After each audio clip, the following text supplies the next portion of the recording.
Good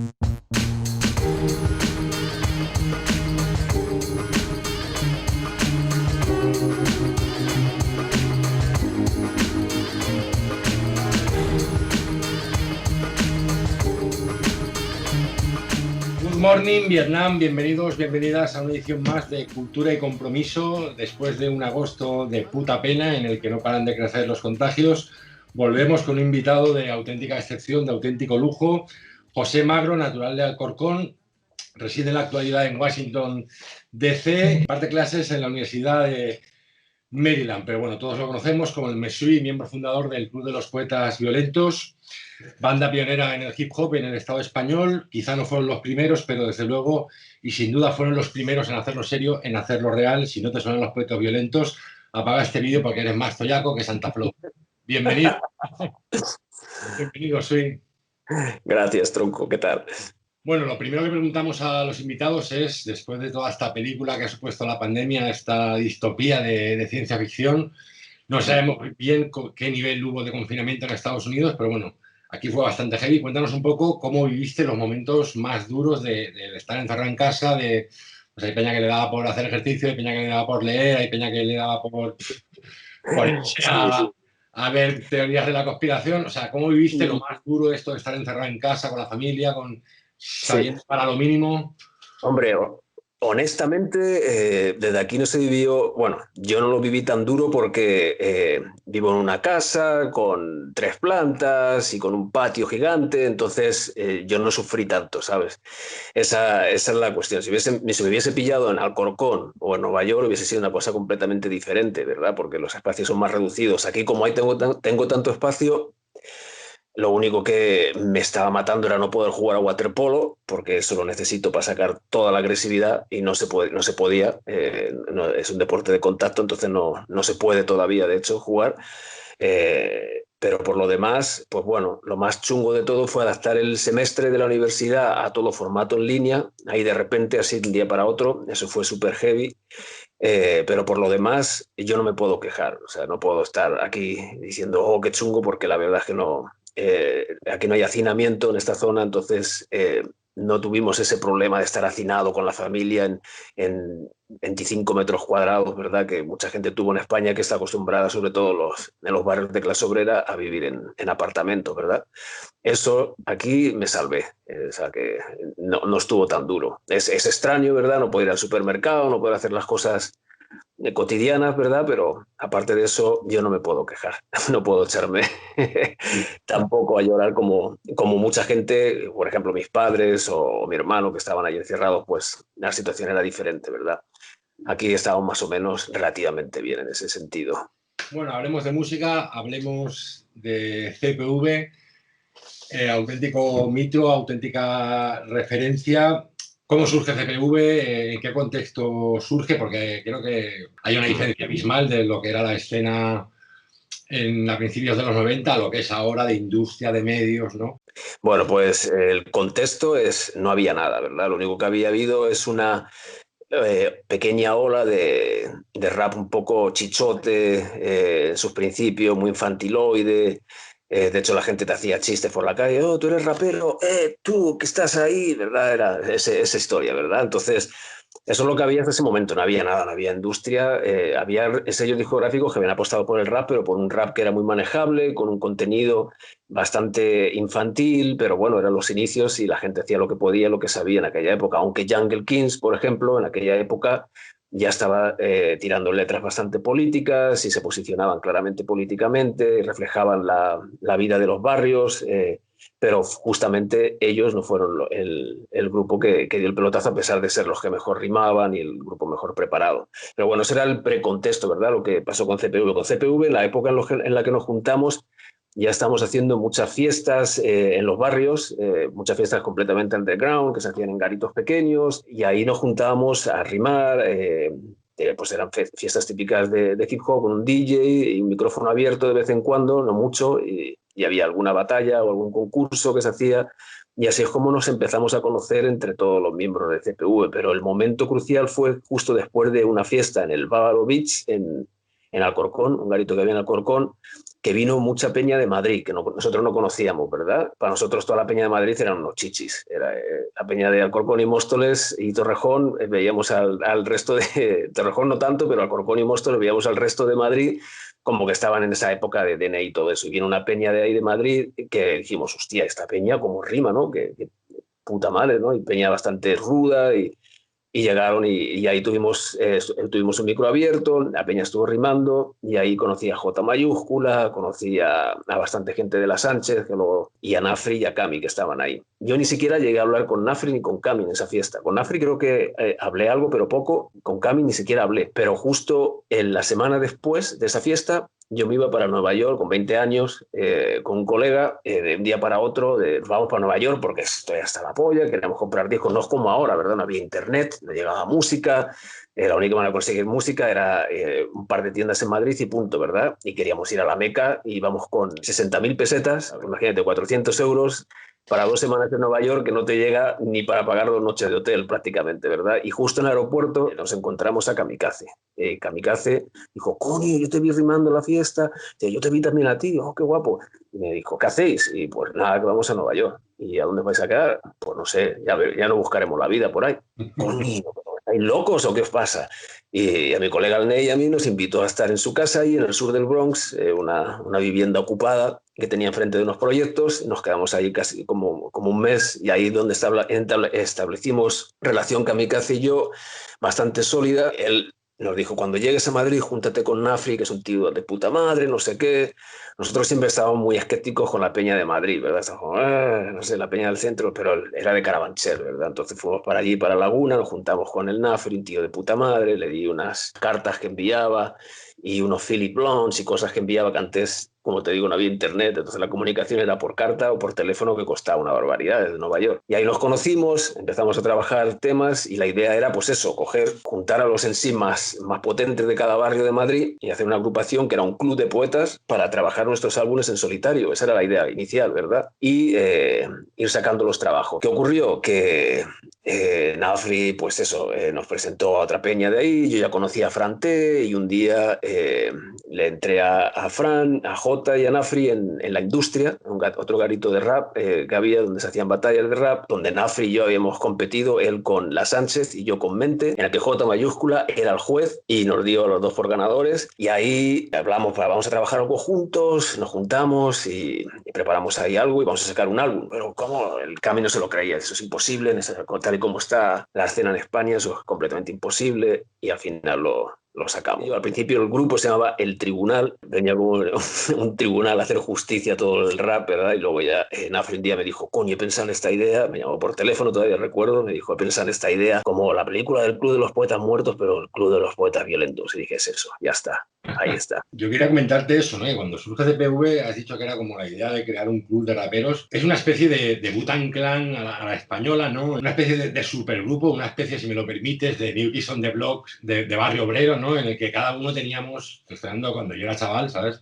Cuando sale lo primero, las primeras maquetas incluso, yo tenía 15 y 16 años, y cuando sale Zona Bruta, el impacto es brutal, ¿no? Porque era como, ostras, es que además son un montón, cada uno viene de un padre y una madre, está en África con el rollo más vacilón, luego se incorpora Rango con el rollo más jamaicano, está Cami que tiene el deje este, que es árabe, se decía en la época. O sea, era todo como muy exótico, como muy la hostia, o sea, te venían negros además, que era como, claro, los 90 en mi instituto, o sea, no había peña racializada, no es como es ahora, ¿no? Y esto era como todo lo que habías visto en los vídeos de Nueva York y tal, los negros en los parques, era como, joder, esto está pasando en mi país, ¿no? Y de alguna manera esa unidad de la diversidad creo que fue un poco la clave, más allá de las rimas, que por supuesto nadie había hecho rimas en este país hasta que salió el PTV, con ese rollo, esa diversidad, ese cada uno ser de su padre y de su madre y juntarse todos, creo que ahí reside un poco el impacto del CPV, ¿no? ¿Qué opinas de eso? Porque es que... Sí. Tienes razón al 100%. Uno de los factores clave de CPV, del éxito de CPV, o del relativo éxito de CPV, dentro del hip hop tuvo mucho éxito, pero a nivel mainstream nunca tuvo un éxito exagerado, ¿verdad? Fue justo eso, ¿verdad? Que supimos translocalizar perfectamente lo que es el hip hop. Ahora cuando estoy haciendo el doctorado, todos estos conceptos de translocalización, localización, aparecen ahí y digo, coño, esto es lo que estábamos haciendo, eso es lo que hacíamos de CPU, ¿verdad? Esto es lo que han estado haciendo IEN o NTM en Francia, esto es lo que han hecho todos los grupos en cada zona, adaptarlo al contexto sociohistórico de cada lugar, ¿verdad? Y nosotros lo adaptamos bien porque éramos peña real, hablábamos de lo que vivíamos realmente, éramos peña que no nos escondíamos ni ocultábamos lo que éramos y lo poníamos ahí. Veníamos de barrios de clase obrera, éramos peña racializada y reflejaba un poco esa esencia, ese tufillo de los barrios en los 90 en Madrid, ¿verdad? Yo creo que fue la clave del éxito, presentarnos encima con peña que no cedíamos ante nada, ¿verdad? Si no nos pagaban, reventábamos el garito, o sea, eso ocurría. Era una actitud de no vas a joder con nosotros. Llegamos a los sitios y no iban a joder con nosotros. Esa era la actitud. Sí, yo recuerdo un festival. Sí, ¿estuviste en ese festival?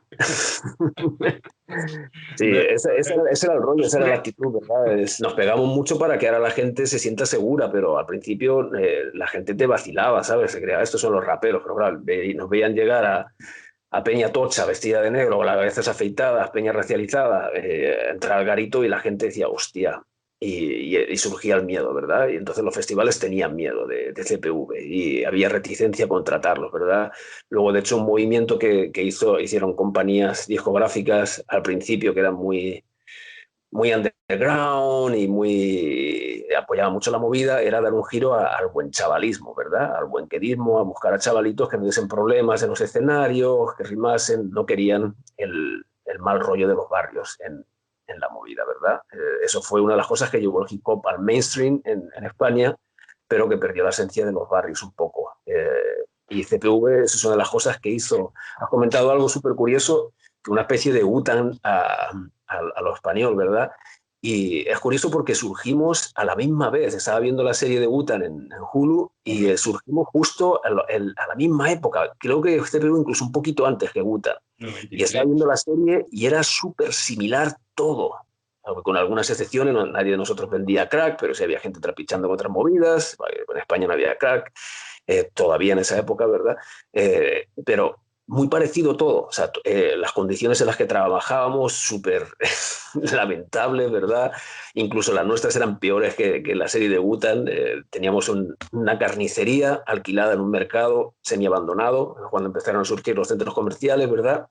Y teníamos una carnicería abandonada, alquilada por nada, pagamos 30.000 pesetas al mes o algo así, donde Kamikaze dormía y no había ni baño ni nada, se tenía que bañar en los lavabos del mercado este abandonado, ¿verdad? Una galería de alimentación antiguas.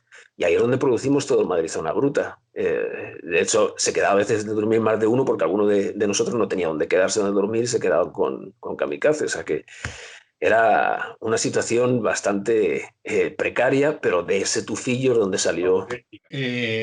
Comentabas que, bueno, que a nivel de hip hop, CPV sí que significó la hostia, pero que a nivel de mainstream, pues costó más, ¿no? Decías en un tuit hace poco, te leía que, bueno, que ahora te ibas a hacer famoso porque la habías tenido una polémica con uno de Vox o no sé qué.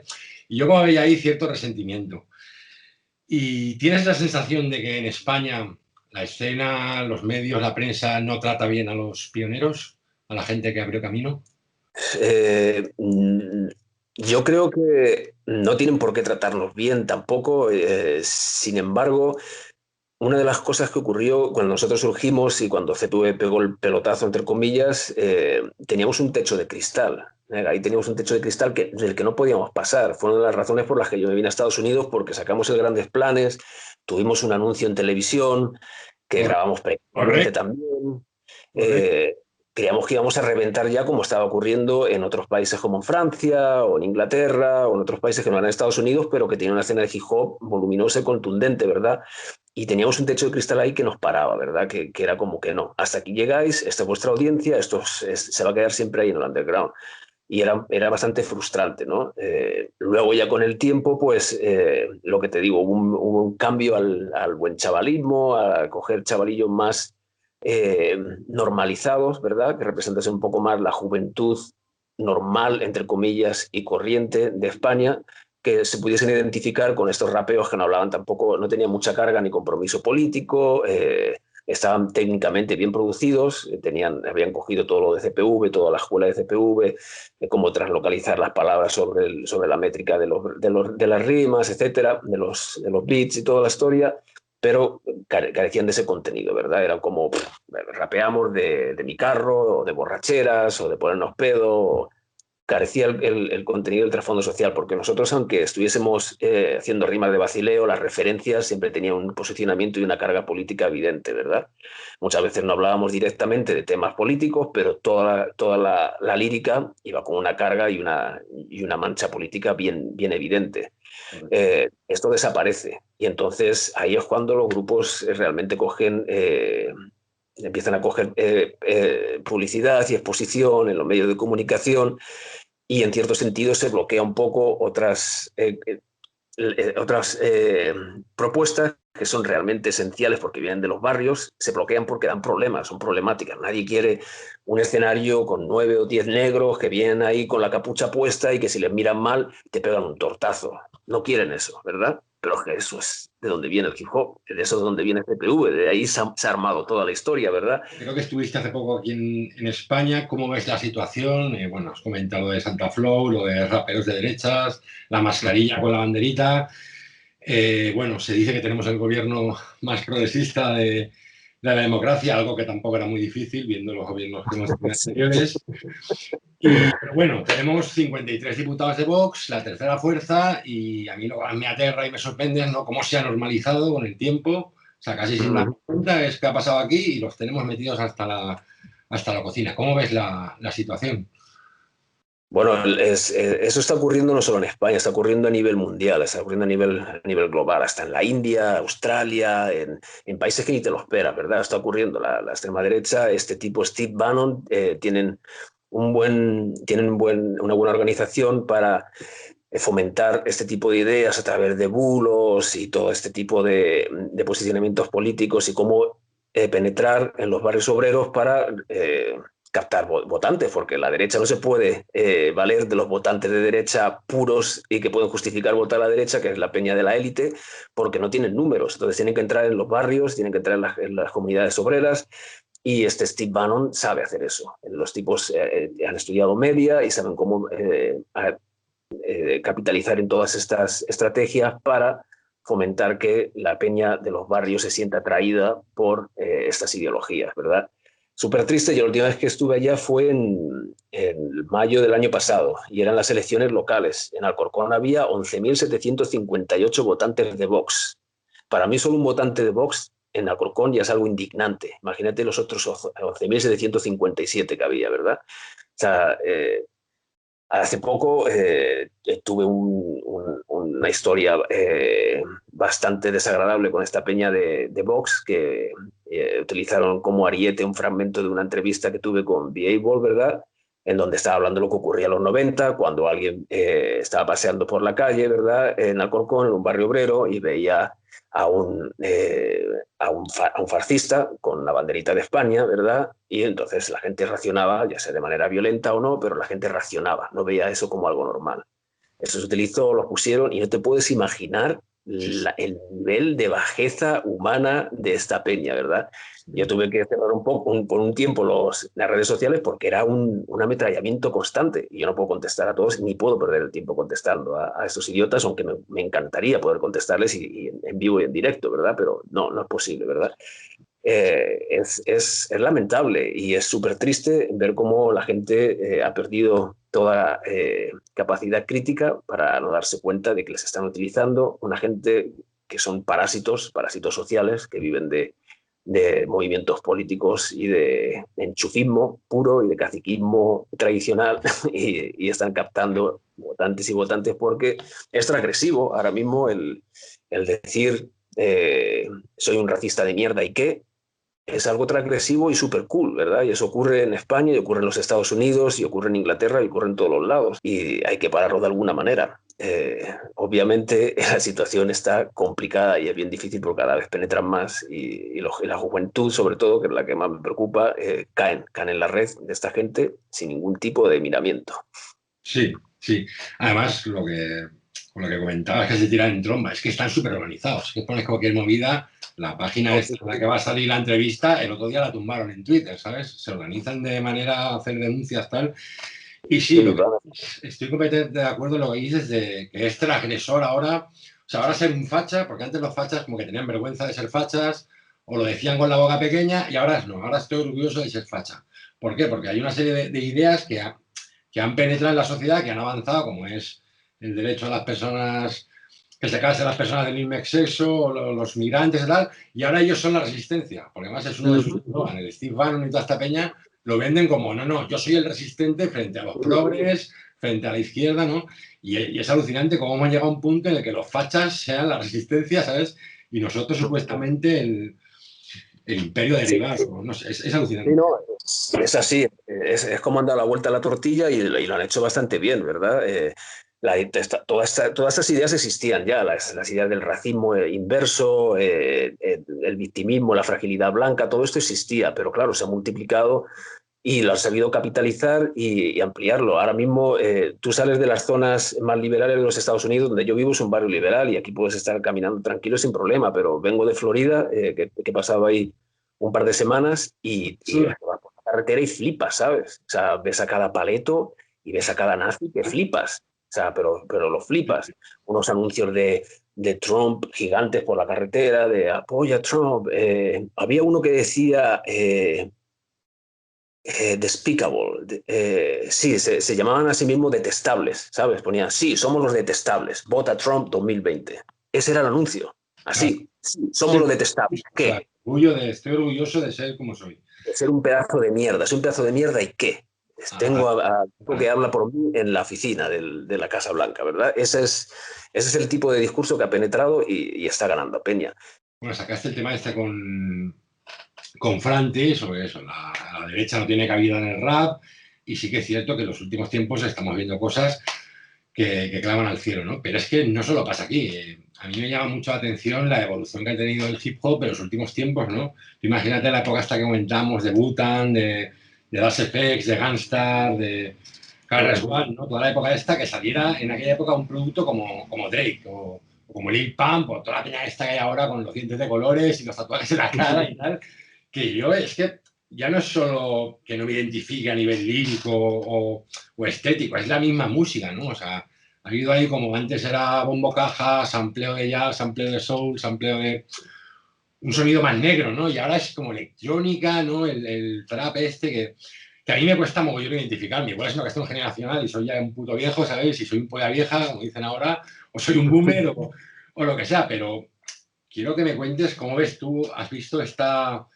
Joder, ya no hace falta irse tan atrás, irse a Nas o a Wu-Tang Clan, o sea, la época de Mos Def y Rockus y tal y cual, y no, ¿cómo hemos pasado de eso a lo que hay ahora con este tipo de chavales que es como... Sí. Bueno, lo que estabas comentando es un reflejo del contenido lírico. También en la forma hay un vacío completo, ¿verdad? La forma es lo más simplista, más vacía posible, ¿verdad? Hay un reduccionismo completamente tanto en las ideas como en la forma musical. Pero yo creo que no se ha dejado de hacer ese tipo de música, se sigue haciendo. Yo estoy produciendo un álbum que va a salir... Sale ahora para el 20N, ¿verdad? Y ahora cuando aprovecho hacer promoción, ¿verdad? Está en crates.com para conseguir el Crates, en español, crates.com, para conseguir el vinilo ahí. Pero Nas acaba de sacar un álbum también. Está sacando, toda la gente está sacando y música de calidad, material de calidad. Pero el problema es que los medios de comunicación están poniendo todo el énfasis en este otro tipo de música porque les interesa. Este movimiento se lleva haciendo desde los años 90. Este tipo de música no nos interesa promocionar a Public Enemy, no nos interesa promocionar a Tribe Called Quest, no nos interesa promocionar este tipo de música porque está metiendo ideas peligrosas a la gente en la cabeza, ¿verdad? No quiere decir que el rap tenga que estar siempre hablando de contenido político, pero sí está todo atravesado, ¿verdad? Hay una intersección por un eje político claro del locus de producción del hip hop tradicional, que es los barrios. Y los barrios son de clase obrera, los barrios son minorías oprimidas, generalmente racializadas, y de ahí es donde surge el hip hop, ¿verdad? Ese espíritu debe permanecer porque si no, deja de ser hip hop, es rap, pero no es hip hop. Vale, estamos en Estados Unidos, cuéntanos... lo que ha supuesto, por un lado, la pandemia, teniendo un presidente con un personaje como Donald Trump, y luego lo que ha supuesto la pandemia en un país donde no hay, donde no hay sanidad pública y donde si no tienes seguro médico, pues te jodes y bailas. ¿Qué ha supuesto la pandemia? Porque hemos visto que donde más ha penetrado con más fuerza ha sido en los barrios pobres, que casualmente son los barrios racializados, etc. Cuéntanos un poco cómo... Eso es precisamente eso lo que estabas preguntando. Ya en la pregunta estás indicando justo lo que ha pasado, ¿verdad? La pandemia ha castigado a a las minorías racializadas que son más vulnerables a todo esto, ¿verdad? Tienen los puestos de trabajo que tienen que seguir dando la cara, repartiendo, yendo a los supermercados a vender, todo, están en los hospitales, etcétera. Son los que han estado dando la cara. Son las minorías más vulnerables y ha destruido comunidades enteras, ¿verdad? Sin embargo, lo bueno que he observado, no voy a fijarme solo en lo negativo, que es evidente, ¿verdad? Lo bueno que he observado en Estados Unidos sobre la pandemia es que te hace pensar que el anarquismo podría funcionar, que hay peña que realmente es responsable sin que nadie le tenga que decir lo que tiene que hacer, ¿verdad? Sin que nadie tenga que poner una multa, ni que tenga que estar detrás de él gritándole de una ventana, ponte la mascarilla. No, la peña aquí, por ejemplo, en el barrio donde yo vivo, que es bastante liberal, eh, se pone la máscara en cuanto ve otra persona viniendo sin que esté penalizado. Aquí nadie te obliga a ponerte la máscara, ¿verdad? Cuando ven a alguien de lejos, se ponen la máscara. Si vas a pasar por la acera, se echan para la calle si no vienen carros, ¿verdad? Si no vienen coches, se mantienen las distancias. Entonces, se ha polarizado un poco, pero el lado positivo es eso, que en algunas zonas la peña es súper responsable sin tener que estar dando con el martillo, ¿verdad? La presión mediática y la presión social ha sido suficiente como para que la gente tomase medidas preventivas sin tener que estar preocupándose por una multa, etcétera. Vale, seguimos en Estados Unidos. Black Lives Matter, cuéntanos lo que ha supuesto esta ola de movilizaciones tras el brutal asesinato a la luz del día de George Floyd. Yo lo que he visto desde fuera, bueno, hablamos de las movilizaciones quizá más importantes en Estados Unidos, movilizaciones y disturbios más potentes de quizás de los años 60. Yo lo que he visto un poco desde fuera es que a diferencia de otros estallidos, como pueda ser el de Los Ángeles en el 92, es que están mucho más organizadas, están mucho más politizadas, por lo menos es la sensación que yo tengo. Creo que el papel de las mujeres negras ha sido fundamental, dirigiendo, liderando el movimiento. Y otra cosa que también he visto desde la distancia es que los blancos están mucho más implicados que en estallidos anteriores, hay mucha más implicación, es un movimiento mucho más interracial. Cuéntanos lo que ha significado, porque es que aquí nos han llegado imágenes además de todas las noches, o sea, de todas las noches lío, de todas las noches jaleo, de todas las noches disturbios, de la Casa Blanca rodeada y el presidente escondido en el búnker, ¿no? Que es como, hostia, ¿qué está pasando? ¿No? O sea, que, como, que esto es Estados Unidos, que esto no es Francia, ni es España, ni esto es la primera potencia mundial y está el presidente escondido en el búnker con la Casa Blanca rodeada y con la Guardia Nacional en la calle y con, bueno, todo lo que hemos podido ver. Cuéntanos cómo lo has vivido. Sí, en realidad ha sido chocante y en cierto sentido un poco frustrante ver que haya hecho falta que esto ocurriese para que la gente despertase, porque es algo que llevamos alarmando mucha peña desde hace mucho tiempo aquí en los Estados Unidos, de que esto tiene que parar ya. El movimiento de defund the police, que en realidad cuando empezó era abolish the police, elimina a la policía, ¿verdad? Hay que abolir a la policía. Hasta KRS One tiene una canción sobre eso. Lleva mucho tiempo y tanto en el mundo académico, yo trabajo con pedagogías antirracistas, llevo promoviéndolo y trabajando en ello muchísimo tiempo y es súper difícil que se abra la conversación en los departamentos universitarios sobre el tema, ¿verdad? Por ejemplo, te voy a poner un ejemplo bastante reciente. El semestre pasado yo quería presentar un taller en pedagogías antirracistas, ¿verdad? Algo con lo que trabajo desde siempre con los estudiantes en todos los niveles, en todas las clases que enseño, ¿verdad? Y el departamento estaba reticente a que se llamase el taller Pedagogías Antirracistas. Me hicieron cambiarlo a Pedagogías Críticas, ¿verdad? O sea, un poco más general. Yo sé que lo hacen con la mejor intención del mundo y yo sé que la peña lo hace pensando en mí un poco también. Es que, muchos de los profesores a los que vas a hablar no están preparados para esto todavía, pero es que este tema tiene que tratarse de manera explícita, desde siempre, ¿verdad?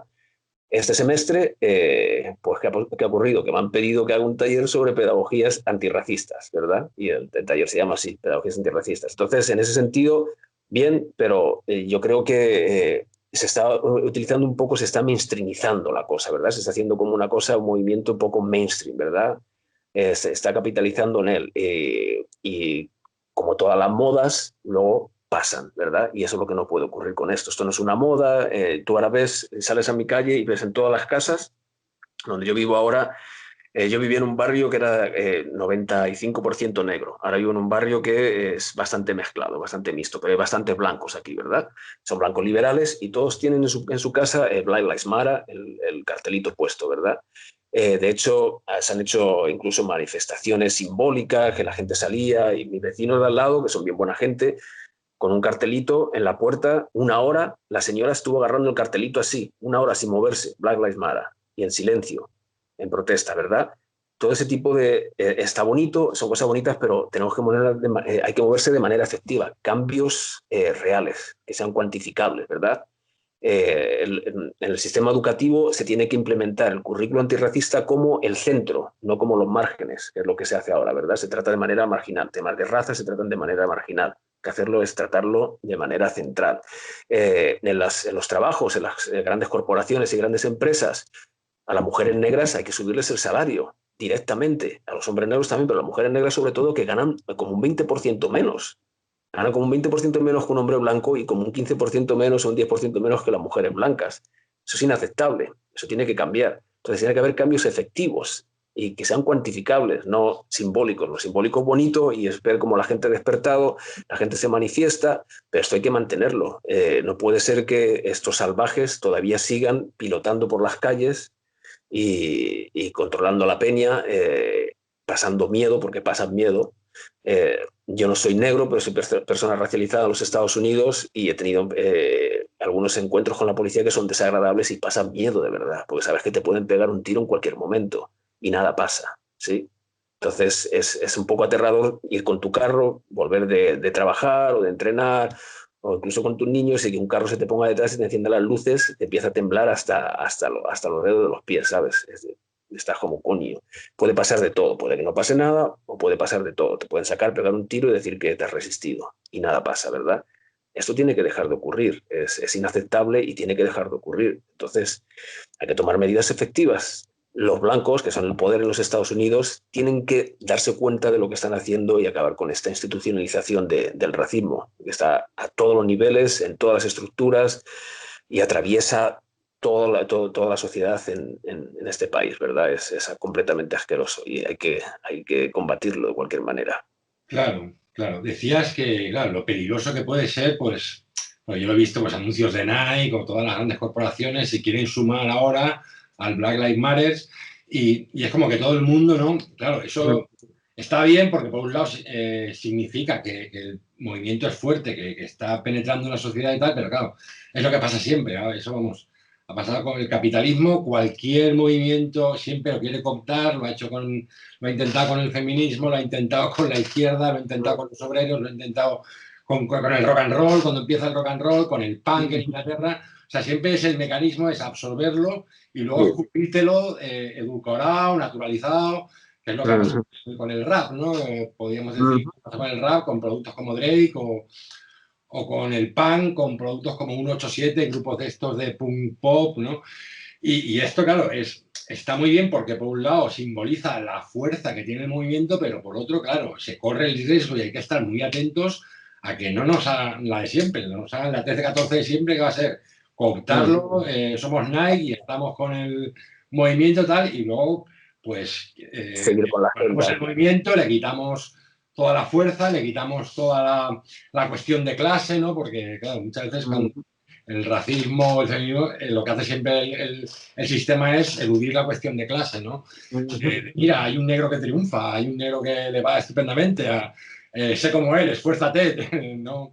¿no? Y creo que hay que estar muy atentos con esa cuestión, ¿no? De que no nos coopten como han hecho casi siempre, ¿no? Porque es que al final es esperante. Cuando surge algo bonito, el capitalismo enseguida mete la tapa y se lo quiere Ujú. Quiere merendar. Ese es el gran temor de casi toda la peña que llevamos envueltos en esta lucha desde hace muchos años, de que lo vayan a absorber y, como tú dices, lo vayan a escupir todo sugar coated, como dicen aquí, cubierto de azuquitas, ¿verdad? Y endulzarlo y servírselo a la gente como un trend, como una moda, ¿verdad? Ese es el gran peligro que está ocurriendo con el movimiento, que está de puta madre, que mucha gente se está concienciando y se lo está tomando en serio y mucha gente está despertando, están haciendo muchas cosas a nivel, pero lo que me da miedo es eso, que mucha peña está esperando a que pase la modita para volver a lo mismo, ¿verdad? Que bueno, vamos a ver si pasa la tormenta y volvemos otra vez a lo mismo, ¿verdad?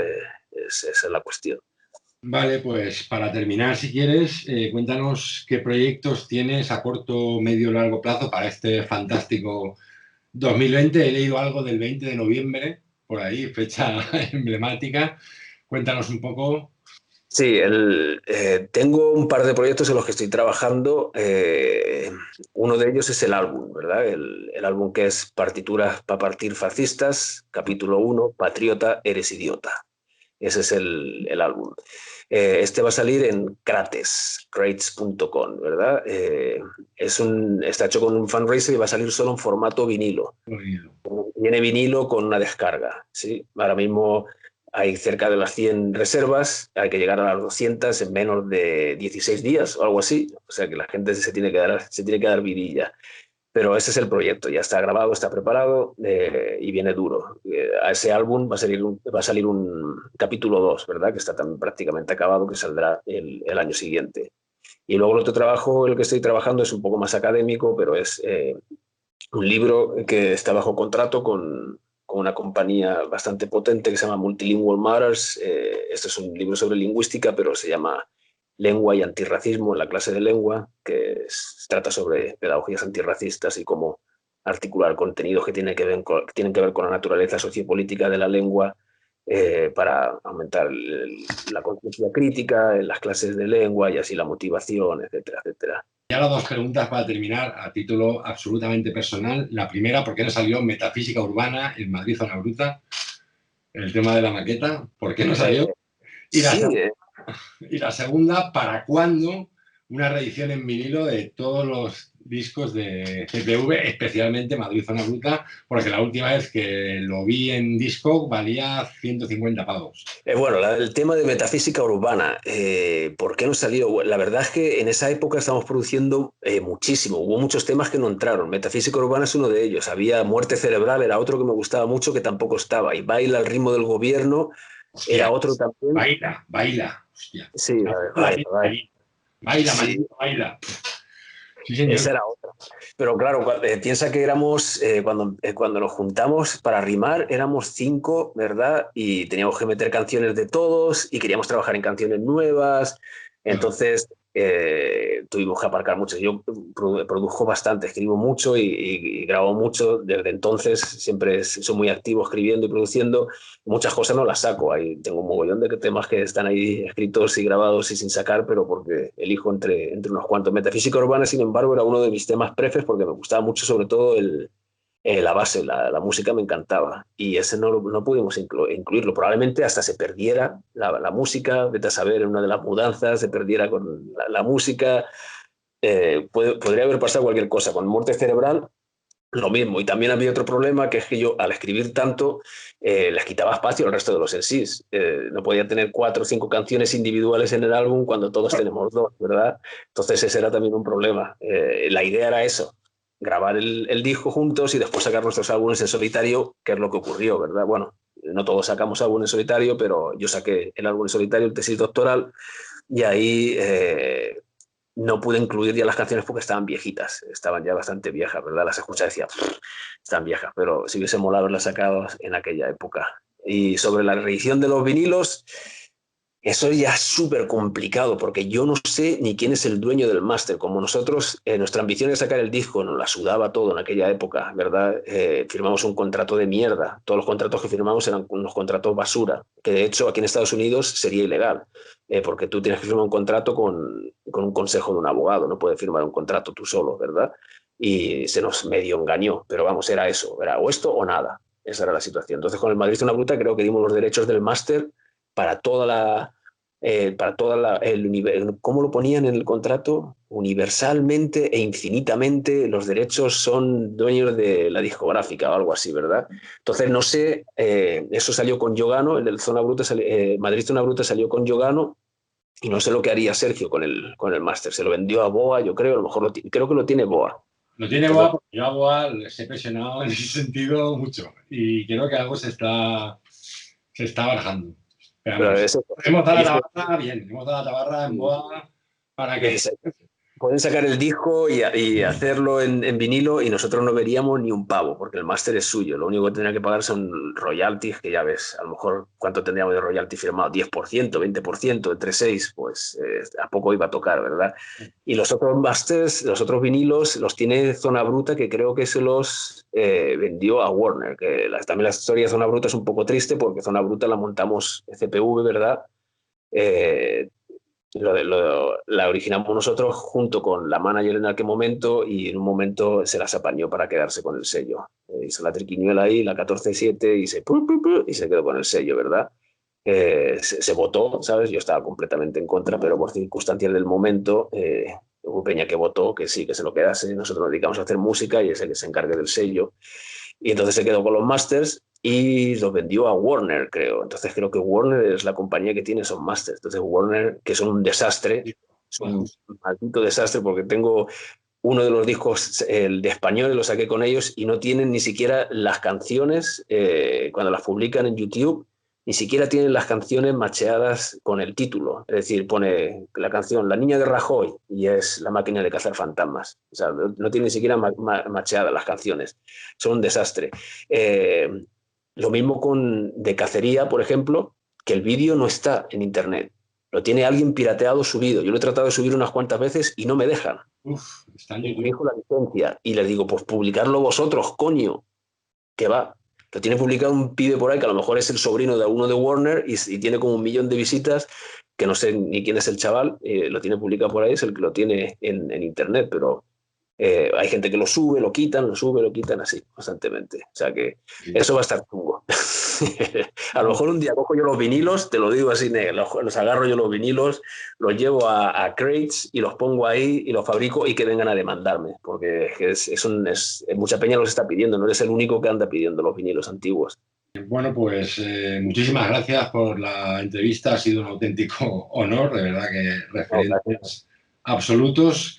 Siempre, en función del invitado o la invitada, pues tengo un vinilo que funcione acorde con el invitado. Hoy, para un pionero del hip hop nacional, que menos pionero. Tendría que subir arriba, pero si subo arriba, te lo bajo ese mismo vinilo en un marco. Lo tengo en un marco. Esta es una reedición, pero bueno, Boogie Down Productions, Carres One, este señor mató a Queens, mató al puente de Queens solito, de un pionero a un pionero. Muchísimas gracias, Sui, un placer. Gracias, tronco.